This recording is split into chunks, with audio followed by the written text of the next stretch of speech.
이제 자살을 막기 위한 노력을 가지고 좀 얘기를 나눠볼 텐데요. 우리나라 한국이 특히 OECD 회원국 가운데 16년째 자살률 1위라고 하는데요. 고 박사님 보시기에는 한국이 특별히 이렇게 자살률이 높은 이유를 뭐로 보십니까? 정말 어려운 이야기인데요. 어떻게 보면 우리 사회를 대표하는 상징적인 수치가 출산율과 자살률이잖아요. 그렇죠. 그게 그 안에 저는 다 우리 사회가 해결해야 될 문제가 다 여기에 있다고 생각해요. 근데 자살률이 정신건강 영역의 측면에서 이것들을 이해해야 되는 것은 결코 아니에요. 그걸 뛰어넘었어요. 우리나라는 굉장히 오랫동안 1위에 랭크되어 있기 때문에 그래서 지금은 자살의 원인을 찾는 것은 정말 어려워요. 말씀드리기 좀 조심스럽습니다만 자살의 위험 요인이라고 밝혀진 것들이 있어요. 대표적으로 뭐 알고 계세요? 자살의 위험 요인 연구를 통해서.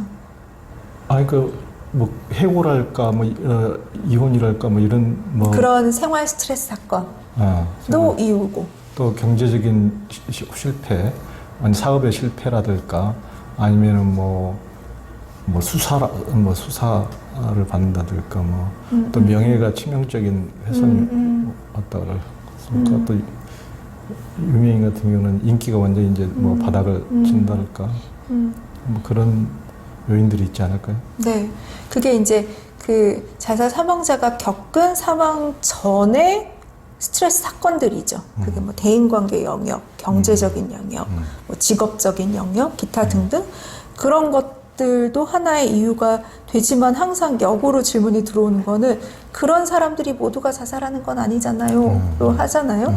그리고 또 하나 맨날 반복적으로 검증이 된 자살의 위험 요인은 우울증 맨날 얘기하잖아요. 그렇죠. 치료되지 않은 우울증.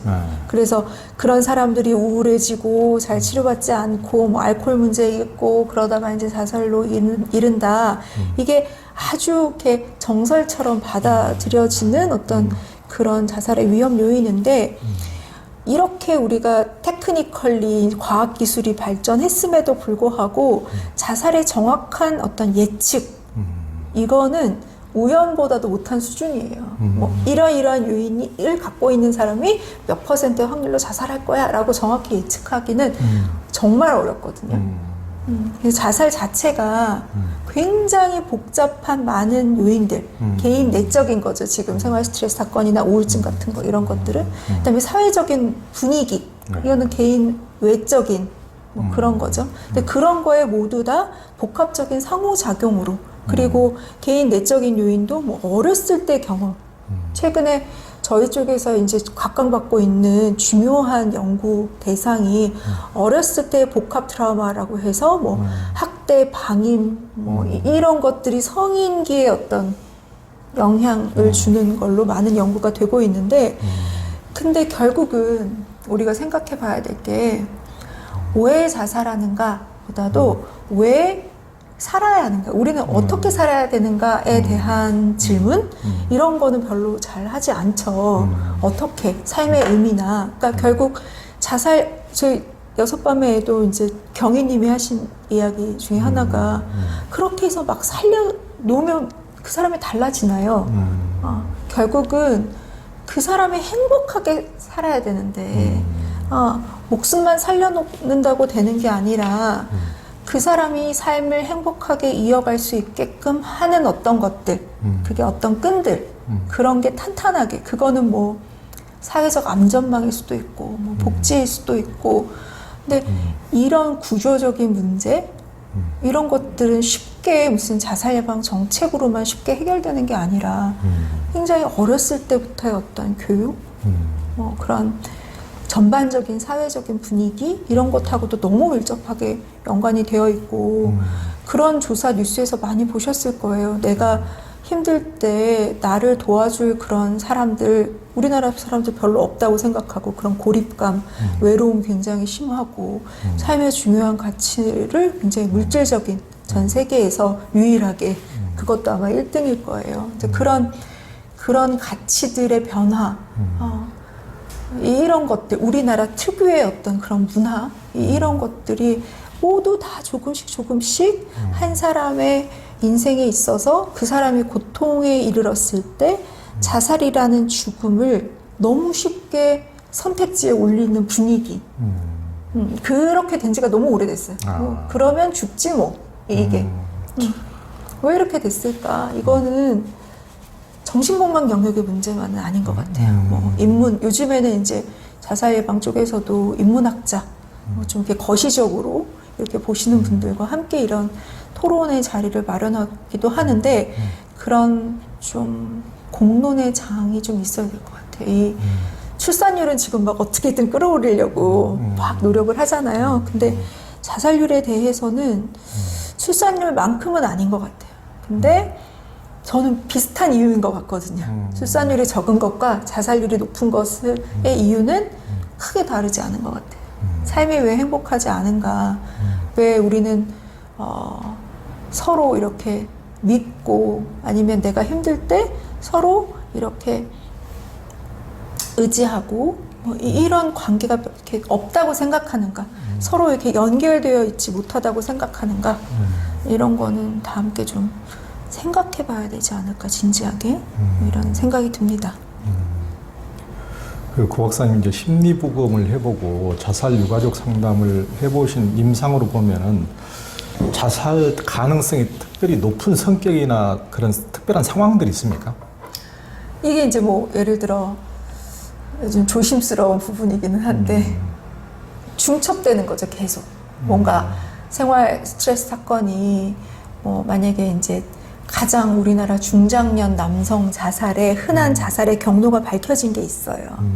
그래서 고용이 굉장히 불안정하고 뭐 조기 퇴직 뭐 해가지고 퇴직금 다 자영업 이런 거에 이제 투자했는데 이런 팬데믹 상황에 뭐 부채 반복적인, 그러다가 가족 갈등, 또 생활 스트레스 사건이 또 생기죠. 거기에 경제적인 거 생겼고, 부부 사이에 이제 문제가 생기고, 한창 돈 많이 들어가는 나이에 그런 가장으로서의 부담감, 투잡도 막 하고 계속 어려워지고, 딱히 스트레스를 해소할 만한 그런 걸 배우지 못했잖아요. 뭐 누구한테 얘기도 못하고 술 마시고 알코올 문제 생기고, 잠을 일단은 못 자게 되고, 식수면에 이제 어려움이 생기고, 또 한 번에 또 이제 뭐 자영업 사업 실패 같은 거 한 번 겪고 완전히 이제 회복 불능의 어떤 상태가 되고, 뭐 그럴 때 이제 또 우울해지고, 그 다음에 뭐 자살에 이르는, 그게 아주 뭐랄까 심리부검 연구를 통해서 밝혀진 그런 대표적인 우리나라 중장년 남성 자살, 그러니까 이런 게 밝혀진 게 있어요. 그런 경로들이 뭐 그래서 연령별로 밝혀진 것도 있고, 뭐 직업과 관련돼서도 밝혀진 게 있고, 그래서 근데 이제 이게 특정 어떤 성격 이런 거는 뭐 물론 뭐 자살의 위험 요인이라고 밝혀진 뭐 아주 그 충동성이라든가 공격성 뭐 이런 게 연구를 통해서 밝혀진 게 있습니다만, 중요한 거는 그게 있다고 해서 반드시 자살에 이르는 건 아니에요. 그게 어떤 삶의 경로에서 어떤 경험을 하느냐에 따라서 다 달라질 수 있다라고 말씀드리고 싶어요. 그래서 예전에 어떤 기업 강의를 갔을 때 인사 담당자, 그 기업에도 이제 자살 사건이 많이 발생을 해서 굉장히 골치 아픈 그런 상황이었어요. 근데 저 이제 강의가 끝나고 질문하는 게, 그러면 인사 과정에서, 선발 과정에서 뭔가 이렇게 지금 질문하신 것처럼 어떤 특정한 어떤 거를 딱 이렇게 쟤는 자살하래. 이런 것을, 그런 게 있냐? 없거든요. 근데 저는 어떤 느낌을 받았냐면, 그 사람의 이야기를 듣고, 약간 불량품 보듯이 하는구나. 불량품을 선별해내야 되는 것 같은 느낌으로 들었어요. 그래서 이런 분위기라면 이게 직장 내에서 힘든 일이 생겨도, 아무리 직장 내에 상담실이 있어도 내가 우울하고 힘든 얘기를 하기 힘들겠구나 라는 생각이 들어서 되게 그분의 말이 인상 깊었어요. 그래서 그런 특정한 것들을 찾아내려고 연구자들은 노력하지만, 그런 것들을 한두 개의 특정 특정 자살 위험 요인은 없다. 굉장히 복잡한 다층적인 요인이다 라고 말씀드릴 수 있습니다. 네. 그 자살하기 전에 자살할지도 모르는 경고 사인을 이제 자살 사망자들의 93%가 그런 경고 사인을 내보낸다고 하는데요. 이를 사망 전에 주변에서 인식한 경우는 22.5%에 불과하다고 하는데요. 자살 경고 신호로 볼 수 있는 말이나 행동, 정서는 어떤 것들입니까? 이게 이제 막 뭐 언어적인 거, 뭐 정서적인 거, 그다음에 행동적인 변화들 이렇게 리스트가 쫙 있어요. 굉장히 많은 리스트들이 이제 흔하게 자살 직전에 있는 분들이 이러이러한 특징을 보인다더라. 그리고 뭐 심리부검 결과를 통해서 뭐 연령대별로 막 이런 것들이 있는데 제가 드리고 싶은 말씀은 특정 자살 경고 신호에 주목하기보다는 이것도 사람마다 다 다르거든요. 결국은 변화예요, 변화. 어떤 변화. 그러니까 그 사람의 평소 모습과 굉장히 달라진 어떤 것, 정서적으로든 행동적인 거든 뭐 그런 말이라든가 그런 것들이 이제 자살의 사인이 되기는 하는데 그거를 일상에서 같이 매일 얼굴 보는 사람이 캐치해내기는 또 되게 어렵다. 어려운 것 같아요. 왜냐하면 변화가 느껴져도 그냥 힘든가 보다예요. 근데 이제 자살 경고 신호 중에서 그러면 뭐가 제일 중요합니까? 하나를 꼽으라면 저는 수면 곤란으로 봐요. 우울증, 뭐 우울한 기분, 뭐 죽고 싶다는 말보다도 어쨌거나 이제 중장년 이렇게 넘어갈수록 수면의 질이 현저히 떨어지는, 여기서 수면의 질이 떨어진다는 거는 잠의 양도 부족하고 밤에 뭐 서성이고 막 이렇게 잠으로부터 먼저 오더라고요. 우리나라는 우울증의 표현도 신체적인 증상부터 먼저 호소하시는 경우가 많아요. 그래서 실제 심리부검에서 이제 해보면 고인이 되신 분들이 사망 직전에 그런 가정의학과나 통증의학과 몸이 아픈 거예요. 굉장히 전전하시고 뭐 한의원도 가시고 근데 그게 마음의 문제라고 생각 못 하시는 거죠.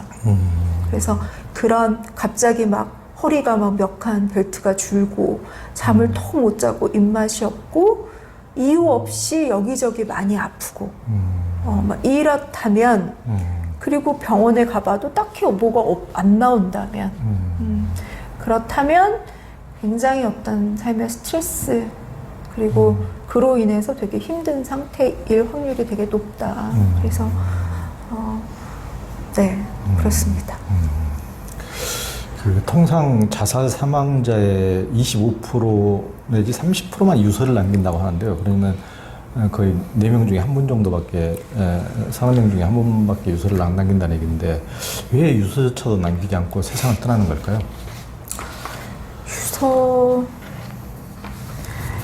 그러니까 유서조차 남기지 못할 상태일 수도 있고 그거는 뭐 모르죠. 저희는 유서를 남긴 사람의 특징과 뭐 그렇지 않은 사람의 어떤 특징이 있냐? 뭐 밝혀진 건 없어요. 근데 그냥 다만 유서의 내용을 분류해 놓은 게 있어요. 뭐 안부에 뭐 그런 그런 거죠 대부분. 너무 자책하지 말아라. 뭐 이런 유서를 대부분 이제 자살 사망자 분들이 남기시죠. 너의 탓이 아니다. 그런 유서를 남기시는 경우가 많고, 그러니까 유서가 있고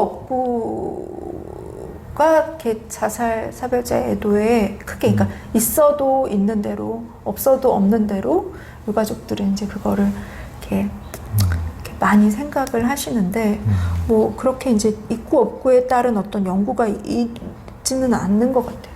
그래서 어떤 분들은 이제 그런 오해를 하세요. 뭐 유서를 남기는 게 되게 오랫동안 뭐 이거를 자살을 생각해서 어떤 신중함에 숙고한 어떤 결과로 보시는 분들도 있는데 꼭 그런 건 아니에요. 그 오죽이나 힘들고 고통스러우면 하나뿐인 목숨을 끊었을까라는 생각이 드는데요. 이제 그러나 가족들은 이제 자살자들을 원망하는 경우도 많다고 그러는데요. 근데 자살 연구자들은 자살자들의 자살 이유를 어떻게 봅니까? 아까 조금 이제 다른 질문에서 말씀을 드린 것 같기도 한데, 뭐 이게 결국은 삶이 고통스러운 거죠. 어떤 분들은 살기 위해서 죽었다. 되게 아이러니컬하게도. 이 고통을 끝내는 방법은 자살자가 생각하기에는 오로지 죽음밖에 없는. 그러니까 자살을 생각하는 사람의 마음이라는 거는 다른 옵션들이 전혀 안 보이는 상태. 그냥 주변 사람이 보기에 너 그런 거 있잖아요. 너 뭐 직장도 있고 뭐 가족도 있고 뭐 자식도 있고 뭐 네가 죽을 이유가 뭐가 있어? 그런 게 하나도 안 들리는 그런 상태인 거죠.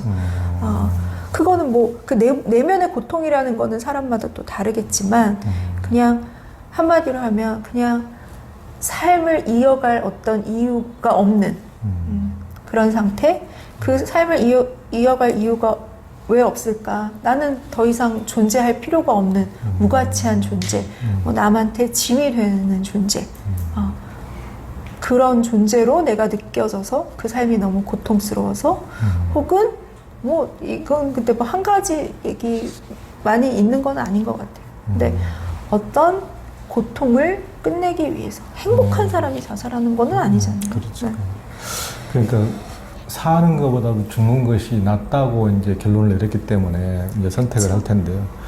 이제 그 자살의 창시자 이제 오랜 시간 동안 자살자의 마음을 연구한 임상심리학자 에드윈 슈나이드만 박사는 자살은 내적 대화의 결과라 이렇게 이제 네, 이런 거에 이제 계속 자기한테 이런 이야기를 하는 거겠죠.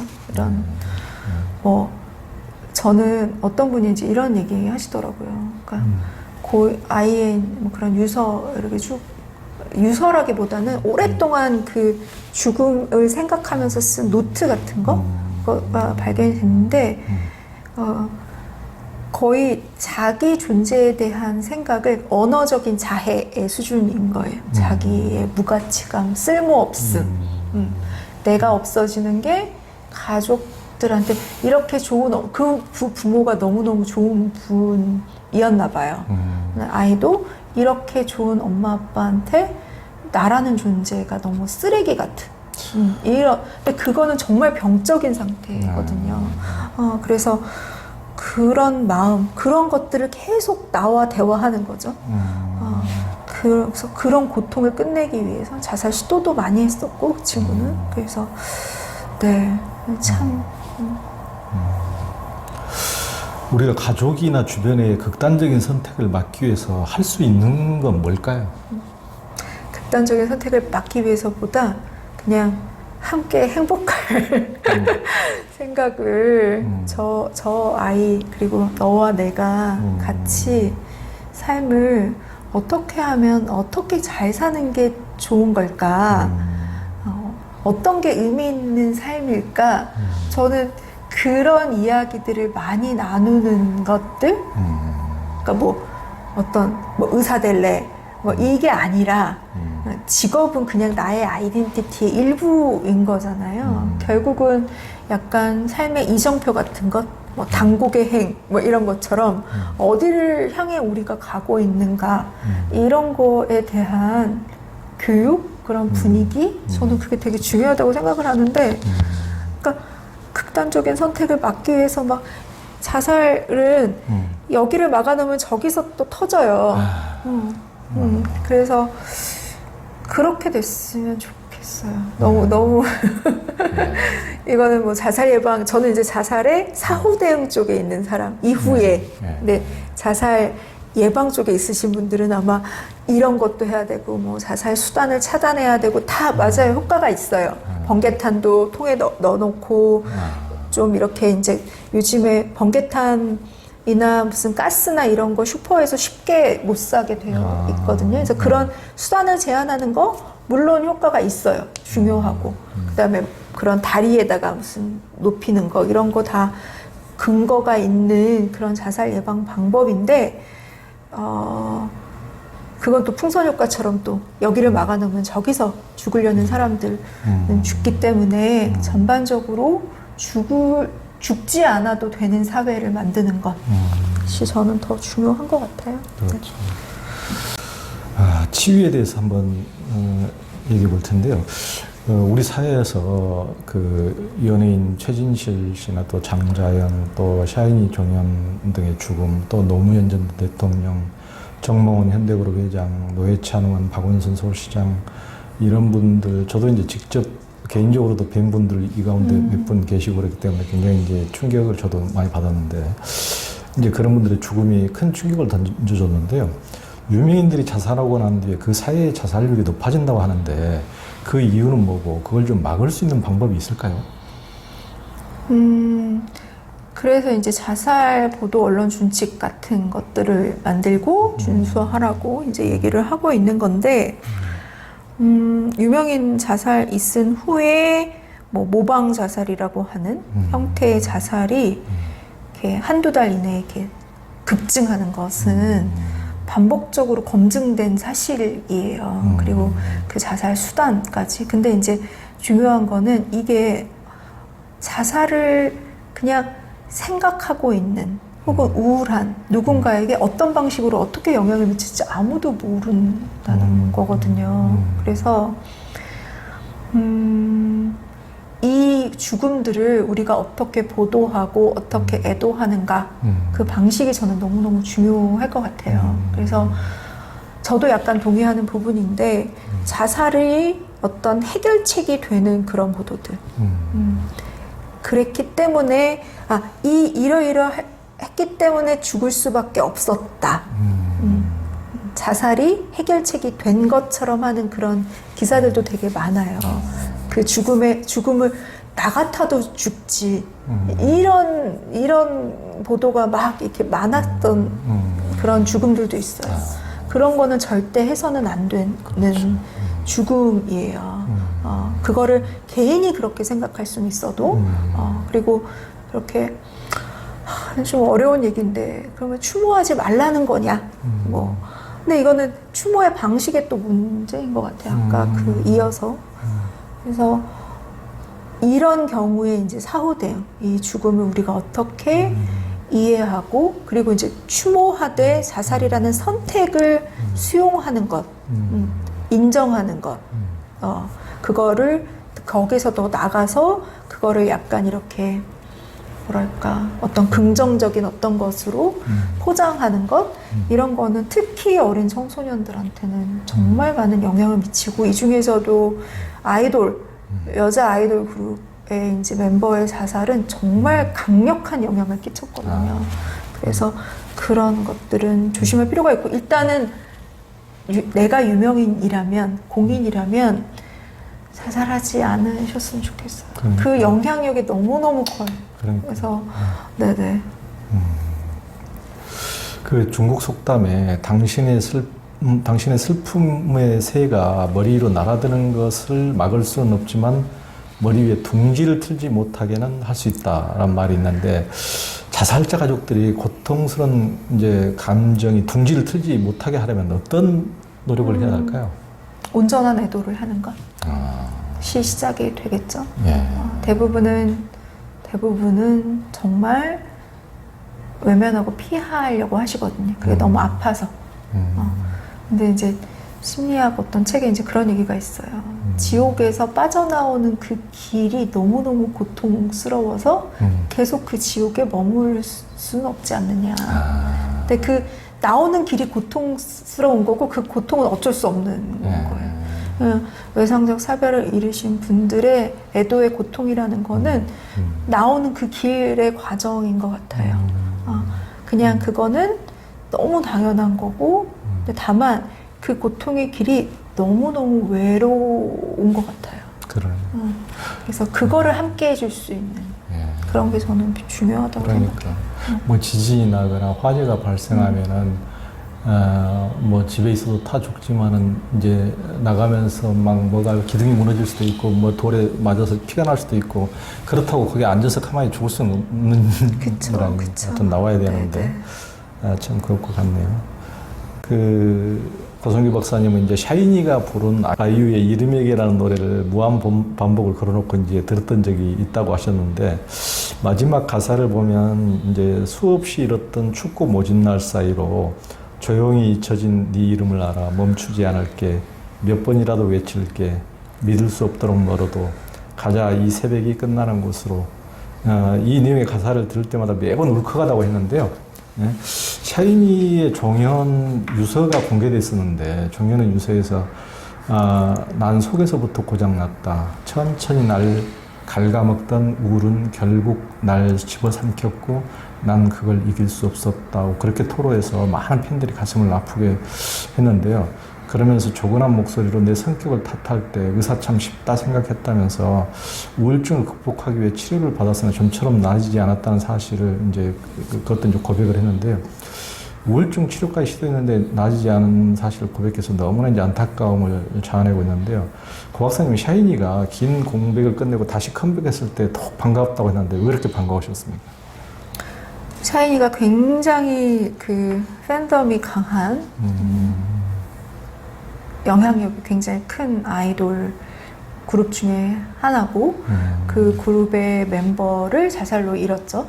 그리고 이들이 이 종현을 어떻게 애도하는지 어떻게 기억하는지의 방식이 저는 그 팬덤 샤이니의 종현의 죽음을 통해서 굉장히 힘들어하는 사람들이 정말 많았거든요.